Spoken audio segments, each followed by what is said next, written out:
Bonjour à toutes et à tous, bienvenue sur cette vidéo, j'espère que vous allez bien. Aujourd'hui, on approfondit le sujet de cette vidéo. Car cette vidéo, j'avais un peu traité toutes les possibilités pour protéger un avocatier l'hiver. Mais aujourd'hui, j'aimerais encore plus approfondir, car je m'y connais encore un peu mieux. Et comme vous pouvez le voir, j'ai beaucoup d'avocatiers en germination. J'en ai 11 précisément. 1, 2, 3, 4, 5, 6, 7, 8, 10, 11. Ouais, j'en ai 11. Donc, on va commencer par la germination. La première étape, c'est de manger votre avocat et de le faire tremper dans l'eau pendant quelques heures pour enlever la pulpe. Voilà, comme ça. Vous enlevez la pulpe pour pour enlever tous les risques de moisissure, car ça peut arriver, même si moi j'ai jamais eu de problème avec ça, enfin quasi jamais. Une fois que vous avez enlevé la pulpe de votre noyau, vous allez le mettre soit dans une boîte hermétique avec un sopalin humide, soit directement en terre, soit avec la technique des 3 cure-dents, la technique qu'on explique à tout le monde, véritablement.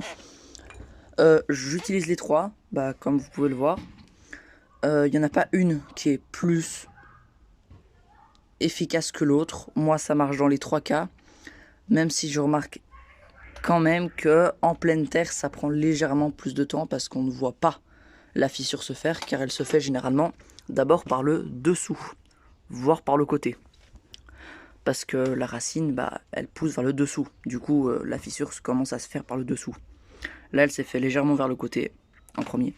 Donc, on gère moins l'enracinement en pleine terre. Mais les 3 techniques marchent. Une fois que vous l'avez planté, déjà, vous le mettez dehors. On est tous d'accord, je fais cette vidéo pour vous expliquer comment cultiver un avocatier en extérieur. Donc, vous le mettez dehors.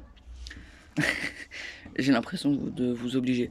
Le mieux, c'est de faire vos semis au printemps. Là, nous sommes le 30 avril, c'est l'idéal. Après, vous pouvez le faire toute l'année, mais si vous le faites genre en septembre, il y aura l'hiver juste après, ce sera pas idéal. Le mieux, c'est de le faire au printemps, comme ça on suit le cycle naturel, et c'est que en plus. Donc, vous faites votre semis au printemps. Une fois qu'il a poussé, vous le laissez dehors, à l'ombre, de préférence. Vous pouvez l'acclimater au soleil. Genre par exemple, tant qu'on est au printemps, il faut en profiter, le soleil n'est pas trop fort. Vous le mettez genre 5 minutes au soleil le premier jour, puis 10 minutes, puis 20 minutes, puis 1 heure, etc. Et puis à un moment donné, il va complètement s'acclimater. Lui, il est au soleil quasi toute l'après-midi. Il est dehors depuis, depuis le tout début. Vraiment, il a passé juste quelques minutes en intérieur. Mais sinon, cette fissure-là, elle s'est faite en extérieur. Donc vous le mettez dehors, vous le mettez à l'ombre ou au soleil si vous voulez l'acclimater. Et puis ensuite vient l'hiver, le moment le plus délicat, évidemment. Alors pour l'hiver, vous avez plusieurs possibilités. Prenons l'exemple des gens qui n'ont pas de jardin. Il n'y a pas beaucoup de possibilités pour vous. Si vous avez le matériel pour fabriquer une mini-serre, vraiment quelque chose de très rapide, hein, mais ça peut vraiment sauver la vie de votre avocatier. Si vous avez un petit balcon par exemple, vous mettez votre serre par-dessus l'avocatier avec du film plastique ou quoi. Vous mettez votre serre au-dessus de l'avocatier, contre la maison. Ça va permettre de gagner déjà quelques degrés. Et puis sinon, si vous avez aucun moyen de faire ça, il faut le rentrer. Ou bien le laisser dehors, mais ça c'est à vos risques et périls. Vous le rentrez dans la pièce la plus humide de la maison, qui est une salle de bain. Vous le vaporisez quasi tous les jours, avec de l'eau de pluie si possible, sinon il y aura des dépôts de calcaire, malheureusement. Même si c'est une pièce humide, il faut qu'il y ait le plus d'humidité possible.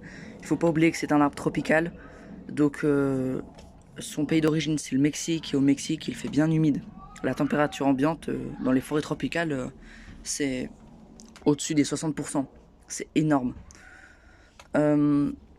Donc vous le rentrez, ou bien vous le laissez dehors sous une serre, ou bien vous le laissez dehors à vos risques et périls.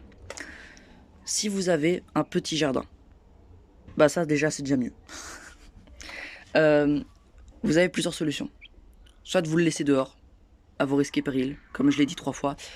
Soit vous pouvez enterrer le pot et le laisser comme ça. Première chose. Soit vous mettez un grillage et des feuilles mortes en plus.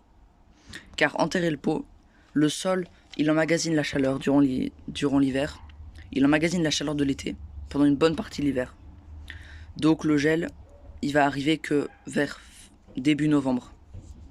Et encore, en profondeur, il gèle pas encore en novembre. La chaleur reste vraiment pendant un petit moment. Donc vous enterrez le pot, vous mettez un grillage autour et vous mettez des feuilles mortes. Si vous avez la possibilité de mettre des feuilles mortes. Sinon vous enterrez que le pot. Déjà là, il aura beaucoup plus de chances de survie. Car le truc principal à protéger sur un avocatier, c'est les racines, le noyau et encore la base de la tige.